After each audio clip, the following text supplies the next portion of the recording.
എൻ്റെ പേര് Thelma Johnson. ഞാൻ 2017 സെപ്റ്റംബർ 17 ആദ്യമായി ഉടമ്പടി എടുത്തത്. ഇത് എൻ്റെ മോള് Tania Netto, BSc nursing last year സ്റ്റുഡൻ്റാണ്.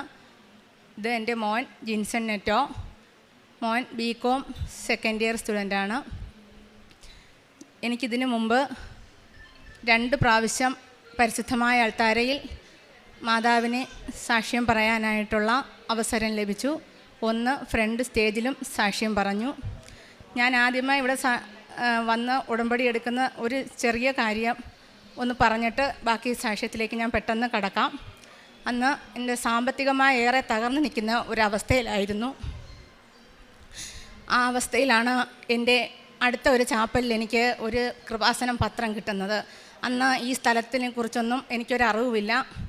അപ്പോൾ എനിക്കിവിടെ വരാനായിട്ട് ശരിക്കും പറഞ്ഞാൽ വണ്ടിക്കൂലി പോലും ഇല്ല. എൻ്റെ ഹസ്ബൻഡ് വിദേശത്ത് ജോലി ചെയ്യുകയാണ്. പക്ഷേ പുള്ളിക്കാരന് സാലറി കിട്ടാതെ ബുദ്ധിമുട്ടുന്ന 8 മാസം 9 മാസമൊക്കെ കൂടുന്ന സമയത്തായിരുന്നു സാലറി കിട്ടുന്നത്. ആ അവസ്ഥയിൽ ഒരു വീട് വെച്ച് ലോണുണ്ട്, കടബാധ്യതകളുണ്ട്. ആ ഒരു അവസ്ഥയിലാണ്. എന്ത് ചെയ്യണം? കുഞ്ഞുങ്ങൾ പഠിക്കുന്നു. കുഞ്ഞുങ്ങളെ 2 പേരെയും സെൻട്രൽ സിലബസിൽ നിന്നൊക്കെ മാറ്റി സാധാ സ്കൂളിലോട്ടാക്കി. ആ അവസ്ഥയിലാണ് എനിക്കൊരു പത്രം കിട്ടുന്നതും. ഞാനിവിടെ ചോദിച്ച് പറഞ്ഞ്, അന്ന് ഇതുപോലെയുള്ള തിരക്കൊന്നുമില്ല. ഇവിടെ വന്ന് അന്ന് 1 വർഷമാണ് ഉടമ്പടിയുടെ കാലാവധി. അങ്ങനെ വന്ന് ഉടമ്പടി എടുത്തു. ഉടമ്പടി എടുത്ത് ആ ദിവസം തന്നെ എൻ്റെ ജീവിതത്തിലേക്ക് മാറ്റം വരാൻ തുടങ്ങി. ഞാനിവിടെ വന്ന് ഫസ്റ്റ് സാക്ഷ്യം പറഞ്ഞപ്പോൾ ആ ബ്രദർ സാക്ഷ്യം എക്സ്പ്ലെയിൻ ചെയ്ത് ബ്രദർ പറഞ്ഞത്, ഇവിടെ വന്ന് എല്ലാവരും ഉടമ്പടി എടുക്കുന്നത് ജോലി കിട്ടാനാണ്, പക്ഷേ ചേച്ചി വന്നെടുത്തത് ഹസ്ബൻഡിൻ്റെ ജോലി പോകാനാണ്. ഞാൻ പറഞ്ഞത് ശരിയാണ്, ഞാൻ അങ്ങനെയാണ്. അങ്ങനെ പുള്ളി പെട്ടെന്ന് തന്നെ ആ ജോലി റിസൈൻ ചെയ്യാനും അതിനുശേഷം നല്ലൊരു കമ്പനിയിൽ ജോലിക്ക് കയറി. അതിന് ഈ 8 വർഷക്കാലം സാമ്പത്തികമായി ഞങ്ങൾക്കേറെ പുരോഗമനം ഉണ്ടാകുകയും എല്ലാ രീതിയിലും ആത്മീയമായി, സാമ്പത്തികമായിട്ടുള്ള പുരോഗമനം കൂടുതലായിട്ട് ആത്മീയമായി ഏറെ വളരാൻ എനിക്ക് സാധിച്ചു.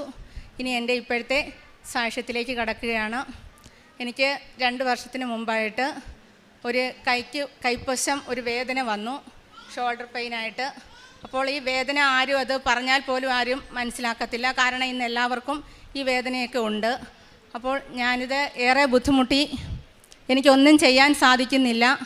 എനിക്കൊന്ന് തിരിഞ്ഞെൻ്റെ മുടി കെട്ടാനോ സാരി ഉടുക്കാനോ ചുരിദാർ ഇടാനോ ഒന്നും എനിക്ക് കൈ പൊക്കാനോ തിരിയാനോ പോലും എനിക്ക് സാധിക്കുന്നില്ല. ഈ അവസ്ഥയിൽ ഞാൻ അടുത്ത ഒരു ഓർത്തോ ഡോക്ടറെ കാണാൻ പോയി. ഡോക്ടർ എൻ്റെ കൈ പിടിച്ച് നോക്കിയിട്ട് ആദ്യം തന്നെ പറയുന്നത്, ചേച്ചിയുടെ മസിൽസ് എല്ലാം കീറിപ്പോയി, ഇത് ഓപ്പറേഷനിൽ കൂടെ മാത്രമേ ക്യൂർ ആകുകയുള്ളൂ. എനിക്ക് ഓപ്പറേഷൻ ഭയങ്കര പേടിയാണ്. ഞാൻ അപ്പോഴത്തന്നെ അമ്മയോട് പറഞ്ഞ, അമ്മേ, ഞാൻ ഉടമ്പടിയിൽ അമ്മയോട് പ്രാർത്ഥിക്കുന്ന ഒരു മകളാണല്ലോ, ഒരിക്കലും എൻ്റെ ശരീരത്തിൽ കത്തി വയ്ക്കാനിടയാകരുതേ എന്ന്. ആ ഒരു അവസ്ഥയിൽ ഞാൻ കുറച്ച് നാളും കൂടെ മുന്നോട്ട് പോയി. 1 മാസത്തോളം എനിക്കൊരു ശകലം പോലും വയ്യ. ഒരു ദിവസം ഞാൻ മുടി കെട്ടാനായിട്ട് കൈ പൊക്കിയപ്പോൾ തല കറങ്ങുന്നത് പോലെ തോന്നി. അപ്പോൾ ഇതധികം മുന്നോട്ട് പോയാൽ പറ്റത്തില്ല. ഞാൻ പെട്ടെന്ന് വീണ്ടും പോയി ഡോക്ടർ പറഞ്ഞതിന് പ്രകാരം ഒരു MRI എടുത്തു. MRIയിൽ എൻ്റെ മസിൽസ് എല്ലാം കീറി എന്നുള്ള റിപ്പോർട്ട് തന്നെയാണ് കിട്ടിയത്. ഞാനങ്ങനെ ഓർത്തോ ഡോക്ടറുടെ ഒരു ഹോസ്പിറ്റലിൽ, ഓർത്തോ മാത്രമുള്ള ഒരു ഹോസ്പിറ്റലിൽ പോയി. ഒറ്റയ്ക്കാണ് ഞാൻ പോയത്. ഹസ്ബൻഡ് വിദേശത്ത് 2 കുഞ്ഞുങ്ങൾ പഠിക്കുകയും ചെയ്യുകയാണ്. സഹോദരങ്ങളെ ആരെയും വിളിച്ചില്ല, ഒറ്റയ്ക്കാണ് പോയത്. അവിടെ ചെന്നപ്പോൾ ഡോക്ടർ ആദ്യം റിപ്പോർട്ട് നോക്കിയിട്ട് പറഞ്ഞത്, ഇത് ഓപ്പറേഷൻ ചെയ്യാതെ വേറെ മാർഗ്ഗമില്ല, പക്ഷേ തൽക്കാലം ഒരു 5 ദിവസത്തേക്ക് ഞാൻ മെഡിസിനൊക്കെ തരാം, ആരെങ്കിലും കൂടെ ഉണ്ടോ എന്ന് ചോദിച്ചു. ഞാൻ ആരെയും കൊണ്ടുവന്നില്ല എന്ന് പറഞ്ഞു. 5 ദിവസം കഴിഞ്ഞപ്പോൾ ഞാൻ ഹസ്ബൻഡിൻ്റെ സഹോദരിയും കൂട്ടി പോയി. അവളോട് ഡോക്ടർ പറഞ്ഞത്, 2 വർഷത്തേക്ക് ഈ ചേച്ചിക്ക് കൈ പൊക്കാനോ ബാക്കിലോട്ട് തിരിയാനോ 1 ഗ്രാം സാധനം പോലും ഈ കൈ കൊണ്ടെടുക്കാനോ സാധിക്കത്തില്ല, അത്രമാത്രം ഇവരുടെ മസിൽസ് എല്ലാം കീറിപ്പോയിരിക്കുകയാണെന്ന് പറഞ്ഞു. കുറേ അധികം മരുന്ന് കഴിച്ചാലേ, അല്ലെങ്കിൽ ഓപ്പറേഷൻ എത്രയും പെട്ടെന്ന് ചെയ്യേണ്ടി വരുമെന്ന് പറഞ്ഞു. അങ്ങനെ ഞാൻ 1 മാസം പോലും, 1 പ്രാവശ്യം കൂടെ ഞാൻ അവിടെ പോയി. പിന്നെ ഞാൻ പോയില്ല. മെഡിസിൻ എല്ലാം വാങ്ങിച്ചു.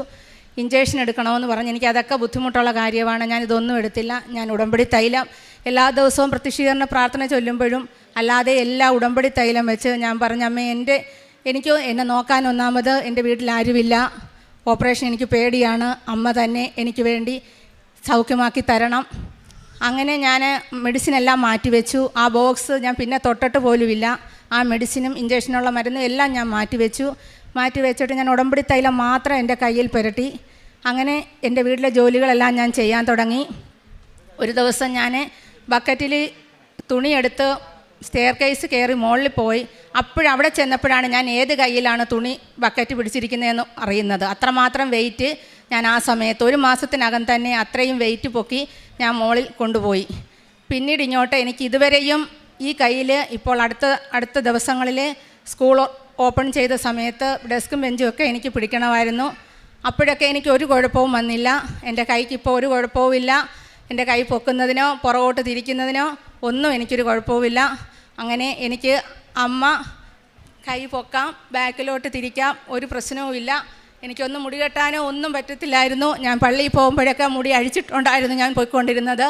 ആ അവസ്ഥയിൽ അമ്മ എന്നെ ഇത്രമാത്രം സൗഖ്യം തന്നു, അനുഗ്രഹിച്ചു. ഇനി മറ്റൊരു രോഗസൗഖ്യം, എൻ്റെ തൊണ്ടയ്ക്കൊരു വീർപ്പം വന്നു. അങ്ങനെ ഞാൻ ഹോസ്പിറ്റലിൽ ചെന്നപ്പോൾ ആദ്യം തന്നെ ഡോക്ടർ പിടിച്ച് നോക്കിയിട്ട് പറഞ്ഞു, നമുക്ക് ഏതായാലും റിപ്പോർട്ട് വരട്ടെ, ഒരു സ്കാൻ ചെയ്ത് റിപ്പോർട്ട് വരട്ടെ, എന്നിട്ട് മെഡിസിൻ സ്റ്റാർട്ട് ചെയ്യാമെന്നാണ് ഡോക്ടർ പറഞ്ഞത്. കാരണം ആ ഡോക്ടറിനെ കുറിച്ച് എല്ലാവരും പറയുന്നത് ഡോക്ടർ പിടിച്ച് നോക്കുമ്പോഴേ ഡോക്ടർക്ക് മനസ്സിലാവുമെന്നാണ്. അപ്പോൾ എനിക്കൊരു ഫിയറും തോന്നിയില്ല. കാരണം ഞാൻ ഉടമ്പടിയിലായിരുന്ന സമയം തൊട്ട് എനിക്ക് എൻ്റെ ഉള്ളിൽ നിന്നുള്ള എല്ലാ പേടികളും മാറിക്കിട്ടി. അങ്ങനെ ഞാൻ പോയി സ്കാൻ ചെയ്തു. 4 നൊഡ്യൂൾസ് ഉണ്ടെന്ന് പറഞ്ഞു. അത് ഡോക്ടർ പറഞ്ഞു FNC ടെസ്റ്റ് ചെയ്യണമെന്ന് പറഞ്ഞു. അങ്ങനെ ചെയ്തു. ഡോക്ടർക്ക് ഏറ്റവും കൂടുതൽ ഡൗട്ട് തന്നെയായിരുന്നു. പക്ഷേ റിപ്പോർട്ട് വന്നപ്പോൾ എനിക്കൊരു കുഴപ്പവുമില്ല, ഓപ്പറേഷനും ചെയ്യണ്ട, നിങ്ങൾക്ക് എന്തെങ്കിലും മുഖത്തിന് സൗന്ദര്യത്തിന് എന്തെങ്കിലും ബുദ്ധിമുട്ടുണ്ടെങ്കിൽ മാത്രം നിങ്ങൾ ഓപ്പറേഷൻ ചെയ്താൽ മതി, അല്ലാതെ നിങ്ങൾക്ക് മറ്റ് ക്യാൻസറോ മറ്റു രോഗങ്ങളോ ഒന്നുമില്ല എന്ന് ഡോക്ടർ. അത് ഞാൻ ഉടമ്പടി തൈലം എല്ലാ ദിവസവും പുരട്ടി പ്രാർത്ഥിക്കുമായിരുന്നു. പിന്നെ ഇനി എനിക്ക് എൻ്റെ മക്കളെക്കുറിച്ചുള്ള സാക്ഷ്യമാണ് പറയാനുള്ളത്. അവർക്ക് സ്റ്റേജ് ഫിയർ കാരണം പറയാനായിട്ടുള്ള പേടി കൊണ്ടാണ് ഞാൻ തന്നെ പറയുന്നത്, അവരെ നിർത്തിക്കൊണ്ട്. എൻ്റെ മോൾക്ക് +2-ന് 87% മാർക്കേ ഉള്ളായിരുന്നു. അപ്പോൾ അതുകൊണ്ട് കേരളത്തിൽ അഡ്മിഷൻ കിട്ടാൻ ബുദ്ധിമുട്ടായിരുന്നു. അപ്പോൾ കുറേ നേരം ഞങ്ങൾ ട്രൈ ചെയ്തിട്ട് പിന്നെ BSc ഫിസിക്സിന് കോളേജിൽ ചേർത്തു. അങ്ങനെ ഇരിക്കുമ്പോൾ അതിനു മുമ്പേ ഇവിടെ വന്നു അച്ഛനെ കണ്ടു, പ്രാർത്ഥിച്ചു. അപ്പോൾ അച്ഛൻ പറഞ്ഞു അഡ്മിഷനൊക്കെ മോൾക്ക് കിട്ടുമെന്ന് പറഞ്ഞു. അങ്ങനെ 3 മാസം അഡ്മിഷൻ കഴിഞ്ഞ് 3 മാസം കഴിഞ്ഞപ്പോൾ ഹോളി ക്രോസ് കോൺവെൻറ്റിലെ ഒരു സിസ്റ്റർ വിളിച്ചിട്ട് പറയുന്നു, മൈസൂർ ഹോളി ക്രോസിൽ ഒരു സീറ്റ് ഒഴിവുണ്ട്, നിങ്ങൾക്ക് താല്പര്യമുണ്ടെങ്കിൽ നിങ്ങളുടെ കുട്ടിയെ അങ്ങോട്ട് ചേർക്കാൻ പറഞ്ഞു. അപ്പോൾ ആദ്യം തന്നെ ഞാൻ മാതാവിനോട് പറഞ്ഞൊരു കാര്യമുണ്ട്, 4 വർഷത്തെ കോഴ്സാണ് എൻ്റെ മോൾ പഠിക്കാൻ പോകുന്നത്. പള്ളിയും പ്രാർത്ഥനയും കുർബാനയും എല്ലാം ഉള്ള ഒരു സ്ഥലം തന്നെ എൻ്റെ മോൾക്കായിട്ട് ഒരുക്കി തരണം. നമ്മൾ യുവജനങ്ങൾക്ക് എന്തെല്ലാം കൊടുത്താലും ഈശോയെ അമ്മയും കൊടുത്തില്ലെങ്കിൽ ഒന്നുമല്ല എന്ന് എനിക്ക് ബോധ്യമായിരുന്നു. അതിന് പ്രകാരം ഞാൻ പ്രാർത്ഥിച്ചിരുന്നത് കൊണ്ട് മാത്രമാണെന്ന് എനിക്ക് ഉറപ്പുണ്ട്. പരിശുദ്ധ അമ്മ എൻ്റെ മോൾക്ക് അവിടെ അഡ്മിഷനാക്കി തന്നു. പക്ഷേ 3 മാസം കഴിഞ്ഞ് ചെന്നതുകൊണ്ട് അവൾക്ക് അവിടുത്തെ ലോക്കൽ ലാംഗ്വേജ് ഒന്നും പഠിപ്പിച്ചപ്പോൾ കിട്ടിയിരുന്നില്ല. അതുപോലെ തന്നെ ക്ലാസ് ഒരുപാട് വൈകി ആണ് പോയത്. അപ്പോൾ അവൾക്ക് എക്സാമൊക്കെ ആയപ്പോൾ ഭയങ്കര ടെൻഷനായിരുന്നു. മമ്മി, ഇവിടുത്തെ പ്രാക്ടിക്കലി ഞാൻ എന്ത് ചെയ്യും? എനിക്ക് ഭാഷ അറിയില്ല, ഇംഗ്ലീഷ് മാത്രമേ അറിയൂ. ഇവിടെ പേഷ്യൻസിനോട് എങ്ങനെ കന്നഡയിൽ സംസാരിക്കും? അപ്പോൾ ഞാൻ പറഞ്ഞത്, പരിശുദ്ധ അമ്മ വരും, നിൻ്റെ കൂടെ ഇവിടെ ഉണ്ടാകും. അങ്ങനെ അവളുടെ പ്രാക്ടിക്കൽ സമയത്ത് അവർക്ക് 12 കുട്ടികളാണ് കന്നഡ കുട്ടികളുള്ളത്. അതിൽ ഒരു കുട്ടിയെ അവളുടെ കൂടെ നിർത്തിക്കൊടുത്തു. അതെല്ലാം എനിക്ക് ഉറപ്പുണ്ട് പരിശുദ്ധ അമ്മ തന്നെയാണെന്ന്. അങ്ങനെ ഫസ്റ്റ് ക്ലാസ്സോടെ കൂടി പാസ്സാകാൻ സാധിച്ചു. ആദ്യത്തെ വർഷവും 2ാമത്തെ വർഷവും ഫസ്റ്റ് ക്ലാസ് കിട്ടി. 3ാമത്തെ വർഷം ഡിസ്റ്റിങ്ഷൻ വാങ്ങിച്ച് പാസ്സായി. ഇതിപ്പോൾ 4ാമത്തെ വർഷം പഠിക്കുകയാണ്. ഇതും അവൾക്ക് അമ്മ ചെയ്ത ഏറ്റവും വലിയ അനുഗ്രഹമായി ഞാൻ കണക്കാക്കുന്നു. അതുപോലെ തന്നെ ഒരു ദിവസം അപ്പോൾ അവൾക്ക് അവിടെ ഫോണൊന്നും എല്ലാ ദിവസവും കൊടുക്കത്തില്ല. ഒരു ദിവസം സിസ്റ്റർ എന്നെ വിളിച്ചിട്ട് പറയുന്നു, ടാനിയ, നെറ്റോയ്ക്ക് സ്റ്റൊമക്ക് പെയിനാണ്, സിവിയറാണ്, അവൾക്ക് ഒരു ശകലം പോലും ഇരിക്കാൻ വയ്യ. ഡോക്ടറെ കാണിച്ചു. ഇവിടെ കാണിച്ചപ്പോൾ സർജനെ കാണിക്കാൻ പറഞ്ഞു. സർജൻ സ്കാൻ ചെയ്തപ്പോൾ അവളുടെ കിഡ്നി വീർത്ത് നിൽക്കുകയാണ്. അപ്പോൾ ഡോക്ടർക്ക് ഒന്നെങ്കിൽ അത് സ്റ്റോൺ ആയിരിക്കാം, അല്ലെങ്കിൽ എന്തെങ്കിലും മുഴയായിരിക്കാം. അപ്പോൾ പെയിൻ വന്നാൽ എന്ത് ചെയ്യുമെന്ന് സിസ്റ്റർ എന്നോട് ചോദിക്കുന്നു. അപ്പോൾ ഞങ്ങളുടെ പള്ളിയിൽ, ഇടവക പള്ളിയിൽ ധ്യാനം നടക്കുകയാണ്. അപ്പോൾ ഞാൻ പറഞ്ഞു, എനിക്കൊരു ഫിയറും തോന്നിയില്ല. ഞാൻ പറഞ്ഞ്, സിസ്റ്ററെ എനിക്ക് പേടിയില്ല, ഞാൻ താണ്ട് ഇവിടുന്ന് ഒരാളെ അങ്ങോട്ട് വിടുന്നുണ്ട്, എൻ്റെ മോടെ അടുത്തോട്ട് എപ്പോൾ എത്തും, ഒരു പ്രശ്നവുമില്ല, സിസ്റ്റർ ധൈര്യമായിട്ടിരിക്കുക. നിനക്ക് പേടിയില്ലെങ്കിൽ എനിക്ക് കുഴപ്പമില്ല, നാളെ തൊട്ട് ഓങ്കോളജിയുടെ ക്ലാസ് തുടങ്ങുകയാണ്, പ്രാക്ടീസ് തുടങ്ങുകയാണ്, അപ്പോൾ അവൾ ട്രാവൽ ചെയ്ത് പോകണം, അതുകൊണ്ടാണ് ഞാൻ പറഞ്ഞത്. ഞാൻ പറഞ്ഞു, എനിക്ക് പേടിയില്ല സിസ്റ്ററെ. ഞാൻ പെട്ടെന്ന് വന്ന് ഉടമ്പടി തൈലമെടുത്ത് എൻ്റെ വയറ്റിലും നടുവിലും എല്ലാം പുരട്ടിയിട്ട് ഞാൻ പറഞ്ഞു, എൻ്റെ മോളുടെ ശരീരമായിട്ട് പരിശുദ്ധ അമ്മ ഇത് മനസ്സിലാക്കണം, എന്നിട്ട് അമ്മ പോകണം, എൻ്റെ മോൾക്ക് സൗഖ്യമാക്കി കൊടുക്കണം, എന്ത് രോഗമാണെങ്കിലും. അങ്ങനെ അവളുടെ ലീവ് 2 ആഴ്ചയ്ക്ക് ശേഷം അവൾ ലീവിന് വീട്ടിൽ വന്നു. വീട്ടിൽ വന്നപ്പോൾ എൻ്റെ സഹോദരിമാരെന്നെ വഴക്ക് പറഞ്ഞു, അവളെ എവിടെയെങ്കിലും ഹോസ്പിറ്റലിൽ കാണിക്കണമെന്ന് പറഞ്ഞു. അങ്ങനെ അടുത്തുള്ളൊരു ഹോസ്പിറ്റലിൽ കൊണ്ടുപോയി, മൾട്ടി സ്പെഷ്യാലിറ്റി ഹോസ്പിറ്റലായിരുന്നു അത്. അവിടെ കൊണ്ടുപോയി അവിടെ ചെന്നപ്പോൾ ഡോക്ടർ പറഞ്ഞു, ഒരു അൾട്രാസൗണ്ട് സ്കാൻ ചെയ്ത് നോക്കാം എന്ന് പറഞ്ഞു. ഞാൻ പെട്ടെന്ന് പറഞ്ഞു, അത് പോരാ ഡോക്ടറെ, ഒരു CT തന്നെ ഇടെന്ന് പറഞ്ഞു. ഡോക്ടർ എന്നെ രൂക്ഷമായിട്ടൊന്ന് നോക്കി. ഡോക്ടർക്ക് അത് ഇഷ്ടപ്പെട്ടില്ലെന്ന് തോന്നുന്നു. ഞാൻ പെട്ടെന്ന് പറഞ്ഞ് CT മതിയെന്ന് പറഞ്ഞത് എന്നോട് പരിശുദ്ധ അമ്മ പറയുകയായിരുന്നു. അങ്ങനെ CT എടുത്ത് അതിൻ്റെ റിപ്പോർട്ട് വന്നപ്പോൾ അവളുടെ കിഡ്നിക്ക് ഒരു പ്രശ്നവുമില്ല, ഒരു വലിപ്പവുമില്ല, സ്റ്റോണില്ല, ഇൻറ്റേർണൽ ഓർഗൻസിന് ഒന്നും തന്നെ ഒരു പ്രശ്നവുമില്ല. അപ്പോൾ ഡോക്ടർ എന്നോട് ചോദിച്ചു, എന്താണ് നിങ്ങൾ CT എടുക്കാൻ? ഞാൻ പറഞ്ഞു, ഇവിടുന്ന് ഔട്ട് ഓഫ് സ്റ്റേറ്റ് ചെന്ന് കഴിയുമ്പോൾ എന്തെങ്കിലും ഒരു പ്രശ്നം വന്നാൽ അത് പിന്നെ എനിക്ക് ടെൻഷൻ വരാനായിരിക്കും, അതുകൊണ്ടാണ് എനിക്ക് CT എടുക്കാൻ തോന്നിച്ചത് ഡോക്ടറെ എന്ന് പറഞ്ഞു. ഡോക്ടർ ചിരിച്ചുകൊണ്ട് ഞങ്ങളോട് പറഞ്ഞു, ഒരു കുഴപ്പവുമില്ല, ധൈര്യമായി പോകുമെന്ന് പറഞ്ഞു. അതെനിക്ക് ഉറപ്പുണ്ട്, എൻ്റെ പരിശുദ്ധ അമ്മയാണ് സഞ്ചാരി മാതാവ് ചെന്ന് എൻ്റെ മോളെ സൗഖ്യമാക്കിയെന്ന്. അതിനുശേഷം എൻ്റെ മോൻ്റെ സാക്ഷ്യമാണ് എനിക്ക് പറയാനുള്ളത്. എൻ്റെ മോന് 2ാം ക്ലാസ്സിൽ പഠിക്കുന്നത് വരെ ഫിറ്റ്സ് വരുമായിരുന്നു. അങ്ങനെ ഇടയ്ക്കിടയ്ക്ക് ഫിറ്റ്സ് വന്ന് അത് നല്ല രീതിയിൽ കുറച്ച് സമയമെടുത്ത് തന്നെയായിരുന്നു ആ ഫിറ്റ്സ് വരുന്നത്. അങ്ങനെ തിരുവനന്തപുരം ചിത്രായിൽ വരെ കൊണ്ടുപോയി മെഡിസിൻ എടുക്കുന്ന സമയത്തും ഫിറ്റ്സ് വരുമായിരുന്നു. അങ്ങനെ പിന്നെ മെഡിസിൻ സ്റ്റാർട്ട് ചെയ്തു, മെഡിസിൻ കണ്ടിന്യൂ ചെയ്യാൻ പറഞ്ഞു. പക്ഷേ 2ാം ക്ലാസ്സിന് ശേഷം പിന്നെ ഫിറ്റ്സ് വന്നിട്ടില്ല. പക്ഷേ ഫിറ്റ്സ് വന്നതിൻ്റെ ഒരു സൈഡ് എഫക്റ്റ് ആയിരിക്കാം, ഒരു ചെറിയ വിക്കും, കൈക്കൊരു വിറയിലും, പഠിത്തത്തിൽ ഒരു ഓർമ്മക്കുറവും എല്ലാം ഉണ്ടായിരുന്നു. അപ്പോൾ പഠിത്തത്തിൽ നല്ല പിന്നോക്കമായിരുന്നു. ആ സമയത്താണ് ഞാനിവിടെ വന്ന് ഉടമ്പടി എടുക്കുന്നത്. ഉടമ്പടി എടുത്ത സമയത്ത് കുറച്ച് മാറ്റങ്ങൾ മോന് പഠിത്തത്തിലുണ്ടായിരുന്നു. പക്ഷേ പിന്നെ കൊറോണ വന്നു കഴിഞ്ഞപ്പോൾ പഠിത്തത്തിൽ വീണ്ടും പുറകോട്ട് പോയി. 10ാം ക്ലാസ്സിൽ പഠിച്ചപ്പോൾ സമയത്ത് അവിടെ 100% വിജയമുള്ള ഒരു സ്കൂളായിരുന്നു, സർക്കാർ സ്കൂളാണ്. അവിടുത്തെ അസിസ്റ്റൻ്റ് HM ആയിരുന്നു ഇവൻ്റെ ക്ലാസ് ടീച്ചർ എന്നെ വിളിച്ചിട്ട് ഇവൻ്റെ റിപ്പോർട്ട് തന്നു. അവനൊന്നിനും പാസ്സായില്ലായിരുന്നു. പിന്നെ 45 ദിവസം മാത്രമേ ഉള്ളൂ SSLC പരീക്ഷയ്ക്ക്. ടീച്ചറിന് എന്നോടൊരു വൈരാഗ്യം പോലെയായിരുന്നു. ടീച്ചർ പറഞ്ഞു, നിങ്ങളൊക്കെ എഡ്യൂക്കേറ്റഡ് അല്ലേ, നിങ്ങൾ ഈ കുട്ടിയെ എന്തെങ്കിലും ഒന്ന് ശ്രദ്ധിച്ചിരുന്നെങ്കിൽ ഇങ്ങനെ വരുമോ എന്ന് ചോദിച്ചു. ഞാനൊന്നും പറഞ്ഞില്ല. 8 essay എങ്കിലും ഈ പ്രാവശ്യം പഠിക്കാനുണ്ട്. അത് 8 essay പോയിട്ട് ഈ കുട്ടിക്ക് ഒരു വരി പോലും എഴുതാൻ അറിയില്ല. ഈ കുട്ടി എങ്ങനെ പാസ്സാകും? ഞാൻ കരഞ്ഞുകൊണ്ട് അവിടെ നിന്ന് ഇറങ്ങി. ഞാൻ വണ്ടി ഓടിച്ച് വീട്ടിൽ വന്ന് എൻ്റെ കൃപാസനം മാതാവിൻ്റെ ഫോട്ടോയിലോട്ട് നോക്കിയിട്ട് ഞാൻ പറഞ്ഞു, അമ്മേ, ഞാൻ നിസ്സഹായയാണ്, എൻ്റെ മോനെ അമ്മ പ്രവർത്തിക്കണം, അവനെ പഠിപ്പിക്കാൻ ഇനി 45 ദിവസത്തിനകം ഒരാളെ എനിക്ക് ഏർപ്പാടാക്കി തരണം എന്ന് പറഞ്ഞു. അങ്ങനെ മാതാവൻ എൻ്റെ കൺമുമ്പിൽ വരുന്നത് എൻ്റെ ചേച്ചിയുടെ മോൻ്റെ രൂപമാണ്. അവൻ ബിടെക് കഴിഞ്ഞ് PSCക്ക് പ്രിപ്പയർ ചെയ്തുകൊണ്ടിരിക്കുകയാണ്. പെട്ടെന്ന് ഞാൻ ചേച്ചിയെ വിളിച്ചപ്പോൾ ചേച്ചി പറഞ്ഞു, അവൻ വരുമോ എന്ന് എനിക്കറിയില്ല, ഇയാൾ പറഞ്ഞു നോക്കുമെന്ന് പറഞ്ഞു. ഞാൻ പെട്ടെന്ന് മോനെ വിളിച്ചു. അവൻ ഒരു എതിർപ്പും പറഞ്ഞില്ല. അവൻ വീട്ടിൽ വന്നു. വീട്ടിൽ വന്ന് ഈ 45 ദിവസം അവനും ഞാനും കൂടെ ഈ മോനെ പഠിപ്പിച്ചു. അവൻ ഒരു പാരഗ്രാഫ് പോലും അറിയില്ല എന്ന് പറഞ്ഞ, ഒരു വരി പോലും എഴുതാൻ അറിയില്ല എന്ന് പറഞ്ഞ മോന് B+ഓടുകൂടി ഇംഗ്ലീഷും B+ഓടുകൂടി ഹിസ്റ്ററിയും എല്ലാം പാസ്സാകാൻ സാധിച്ചു. അവർക്ക് സ്കൂളുകാർക്ക് ഏറ്റവും സന്തോഷമായിരുന്നു. കാരണം ഇവൻ തോറ്റുപോകുമെന്നുള്ള ഒരു പ്രതീക്ഷ തന്നെ ആയിരുന്നു. അതിനുശേഷം +2 അഡ്മിഷൻ കിട്ടാനായിട്ട് അടുത്ത ഒരു സ്കൂൾ ആണ് ഞാൻ നോക്കിയത്. കാരണം ഇയാൾക്ക് ഇച്ചിരി ഉറക്കമൊക്കെ കൂടുതലാണ്. അങ്ങനെ ഒരു സ്കൂള് കിട്ടിയത് സർക്കാർ സ്കൂളായിരുന്നു. പക്ഷേ അവിടെ ബെലോ ആവറേജ് കുട്ടികൾ മാത്രം പഠിക്കുന്ന ഒരു സ്കൂളായിരുന്നു. എല്ലാവരും എന്നെ വഴക്ക് പറഞ്ഞു, എന്തിനാണ് അവിടെ ഈ കുട്ടിയെ കൊണ്ട് ചേർത്തത്, ഒന്നാമതേ അവൻ പഠിത്തത്തിൽ പുറകോട്ടാണല്ലോ എന്ന് പറഞ്ഞു. ഞാൻ പറഞ്ഞു, എന്നോട് മാതാവാണ് പറഞ്ഞത് അവിടെ ചേർക്കാൻ, അമ്മയ്ക്ക് അവനിൽ എന്തെങ്കിലും ഒരു പദ്ധതി ഉണ്ടാകും, അവിടെ സ്ക്രൈബ് പിള്ളേർ മാത്രം പാസ്സാകുന്നൊരു സ്കൂളാണെന്നാണ് അന്ന് പറഞ്ഞത്. അങ്ങനെ ഞാനിവിടെ കൊമേഴ്സിന് അവിടെ കൊണ്ട് ചേർത്തു. ആ വർഷം പരിശുദ്ധ അമ്മ അവിടെ ചെയ്ത പ്രവർത്തനം വളരെ വലുതാണ്.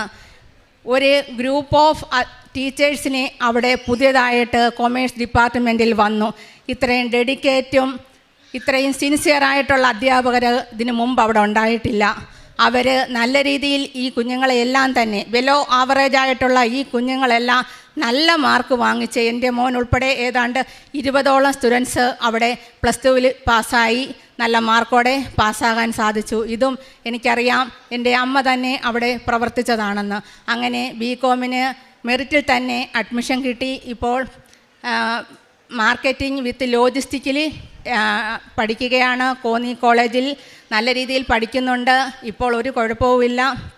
ഇതാണ് എൻ്റെ മക്കളെക്കുറിച്ചുള്ള സാക്ഷ്യം. പിന്നെ എനിക്ക് ഒരു കാര്യം കൂടെ പറയാനുണ്ട്. എൻ്റെ ഈ കയ്യിൽ കിടക്കുന്ന മോതിരം, ഈ കയ്യിൽ കിടക്കുന്നത്, ഇത് എൻ്റെ കയ്യിൽ നിന്ന് ഒരു ദിവസം നഷ്ടപ്പെട്ടു. അന്ന് ഞാൻ വീട്ടിൽ നിന്ന് രാവിലെ 10 മണിക്ക് ഇറങ്ങി. എനിക്ക് പല സ്ഥലങ്ങളിലും പോകണമായിരുന്നു. അങ്ങനെ ഞാൻ എല്ലാ സ്ഥലത്തും പോയി. എനിക്ക് കൊല്ലത്ത് ടൗണിലൊരു ഡോക്ടറെ കാണാൻ പോകണം. ഞാനങ്ങനെ ഓച്ചിറയിൽ നിന്ന് ബസ് കയറി ഞാൻ ജപമാല കൂടുതൽ ട്രാവൽ ചെയ്യുമ്പോൾ ഞാൻ ജപമാല പഠിക്കും. അങ്ങനെ ഞാൻ ജപമാല പഠിച്ച് കൊല്ലത്തെത്തി. കയ്യിലോട്ട് നോക്കിയപ്പോൾ മോതിരമില്ല. എനിക്ക് തന്നെ ഒരു ഐഡൻറ്റിഫൈ ചെയ്യാൻ സാധിക്കുന്നില്ല. കാരണം രാവിലെ 10 മണി തൊട്ട് ഞാൻ ട്രാവലിംഗ് ആണ്. എവിടെ ഇത് നഷ്ടപ്പെട്ടെന്ന് എനിക്കറിയില്ല. അങ്ങനെ ഞാൻ മാതാവിനോട്, എൻ്റെ ഫോണിൽ മാതാവിൻ്റെ വാൾപേപ്പറാണ്, മാതാവിനോട് ഞാൻ പറഞ്ഞു, അമ്മേ ഇപ്പോൾ എന്ത് വിലയായിരിക്കും ഈ സാധനം, എൻ്റെ കയ്യിൽ നിന്ന് നഷ്ടപ്പെട്ടല്ലോ അമ്മേ, എനിക്കിത് ഓർക്കാൻ പോലും സാധിക്കുന്നില്ല. എവിടെയായാലും അമ്മേ ഇത് ആരുടെയും കണ്ണിൽപ്പെടുത്താതെ എനിക്ക് തന്നെ തിരിച്ചു തരണേ. ഇത്രയും ഞാൻ ഫോണിൽ നോക്കിയിരുന്ന അമ്മയോട് പറഞ്ഞു. തിരിച്ച് ഞാൻ സന്ധ്യ കഴിഞ്ഞു എൻ്റെ വീടിൻ്റെ അടുത്തുള്ള ജംഗ്ഷനിലെത്തിയപ്പോൾ ഈ മോൻ എൻ്റെ കൂടെയുണ്ട്.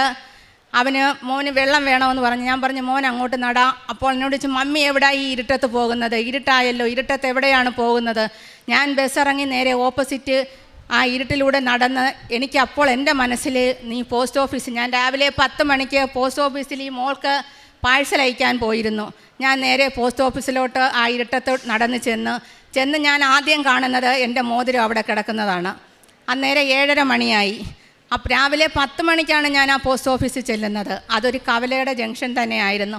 ഞാനിത് കുനിഞ്ഞെടുക്കുന്ന കണ്ട് അടുത്തുള്ളവർ ചോദിച്ചു, എന്താ മോളേന്ന് ചോദിച്ചു.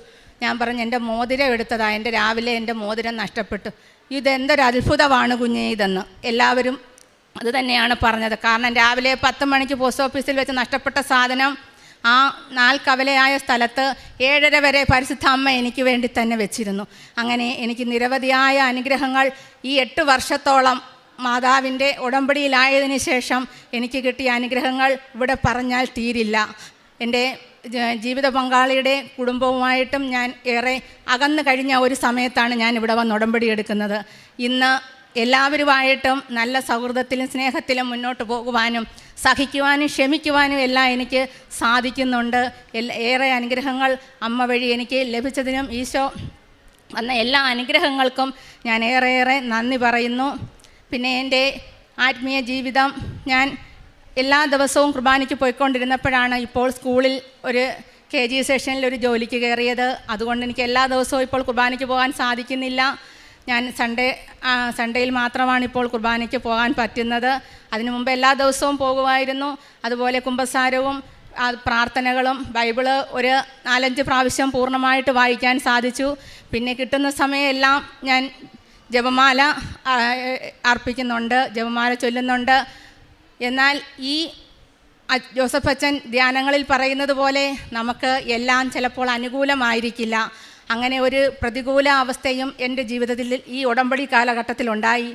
20 വർഷം ഞാൻ ഒരു ജോലിക്ക് വേണ്ടി അംഗനവാടിയിൽ ഒരു ജോലിക്ക് വേണ്ടി ശ്രമിച്ചിരിക്കുകയായിരുന്നു. ഞാൻ 1-ാം റാങ്കിൽ കിടന്ന ഞാൻ ഇപ്പോൾ 16-ാമത്തെ റാങ്കിലായിപ്പോയി. പക്ഷേ എനിക്ക് വിഷമമില്ല. എല്ലാവരും എന്നോട് ചോദിച്ചു, ഈ ഉടമ്പടിയിൽ നിന്നിട്ട് എന്തേ ജോലി കിട്ടാഞ്ഞതെന്ന്. എനിക്ക് വിഷമമില്ല. ഞാൻ പറഞ്ഞ അമ്മ തന്ന, അത് ചോദിക്കുന്നത് കൊണ്ട് എനിക്ക് എൻ്റെ അമ്മ തന്ന എല്ലാ അനുഗ്രഹങ്ങളും എല്ലാവരോടും പറയാൻ എനിക്ക് സാധിക്കുന്നുണ്ട്. എനിക്കത് എനിക്കൊരു പ്രശ്നമായിട്ടേ എൻ്റെ ജീവിതത്തിൽ ഇപ്പോൾ തോന്നുന്നില്ല. അല്ലാതെ ഏറെ അനുഗ്രഹങ്ങൾ അമ്മ എൻ്റെ ജീവിതത്തിൽ എൻ്റെ കുഞ്ഞുങ്ങളെയും എൻ്റെ ജീവിത പങ്കാളിയെയും എൻ്റെ കുടുംബത്തെയും എൻ്റെ സഹോദരങ്ങളെയും എല്ലാം അനുഗ്രഹിച്ചിട്ടുണ്ട്. എനിക്ക് 3 ചേച്ചിമാരുണ്ട്. 3 പേരും ഉടമ്പടിയിൽ ഈ 7-8 വർഷം കൊണ്ട് ജീവിക്കുന്നവരാണ്. അങ്ങനെ ഞങ്ങളുടെ കുടുംബങ്ങളിലെല്ലാം വളരെ സമാധാനത്തിൽ മുന്നോട്ട് പോകാൻ സാധിക്കുന്നു. പ്രേക്ഷിത പ്രവർത്തനം ഞാൻ പത്രം വാങ്ങിച്ച് ഇപ്പോൾ എനിക്ക് തോന്നുന്നത് എൻ്റെ ഇടവകയിലും എൻ്റെ സമീപ പ്രദേശങ്ങളും അക്രൈസ്തവരായ സഹോദരങ്ങൾ പോലും ഉടമ്പടി എടുത്തു കഴിഞ്ഞു. അപ്പോൾ ഞാനിപ്പോൾ ദൂരോട്ട് ഓരോ സ്ഥലങ്ങളിലോട്ട് അടുത്തടുത്ത സമീപ പ്രദേശങ്ങളിലോട്ട് ഞാനിപ്പോൾ പത്രം കൊടുക്കുന്നുണ്ട്. പിന്നെ കാരുണ്യ പ്രവർത്തികൾ ഞാൻ പൊതിച്ചോറൊന്നും കൊടുക്കുന്നില്ല. കാരണം ഞങ്ങളുടെ അടുത്ത് ഭക്ഷണ അലമാരകൾ അടുത്തടുത്ത സമീപ പ്രദേശങ്ങളിലുണ്ട്. അതുകൊണ്ട് ഞാൻ രോഗികൾക്ക് എന്നാൽ കഴിയുന്ന വിധത്തിൽ പൈസ കൊടുത്താണ് ഞാൻ സഹായിക്കുന്നത്. ഞാനിവിടെ കൊടുക്കുമ്പോൾ എൻ്റെ ജീവിത പങ്കാളി ദുബായിലാണ് വർക്ക് ചെയ്യുന്നത്. പുള്ളിക്കാരൻ അവിടെ എല്ലാ മാസവും അദ്ദേഹത്തിൻ്റെ ശമ്പളം കിട്ടുമ്പോൾ ഒരു വിഹിതം ചാരിറ്റിക്ക് വേണ്ടി കൊടുക്കുന്നുണ്ട്. അതൊക്കെയാണ് ഞങ്ങളുടെ പ്രേക്ഷിത പ്രവർത്തനവും കാരുണ്യ പ്രവർത്തികളും. ഇത്രയും അനുഗ്രഹങ്ങൾ ചെയ്ത പരിശുദ്ധ അമ്മയ്ക്കും ഈശോയ്ക്കും 1000 നന്ദി.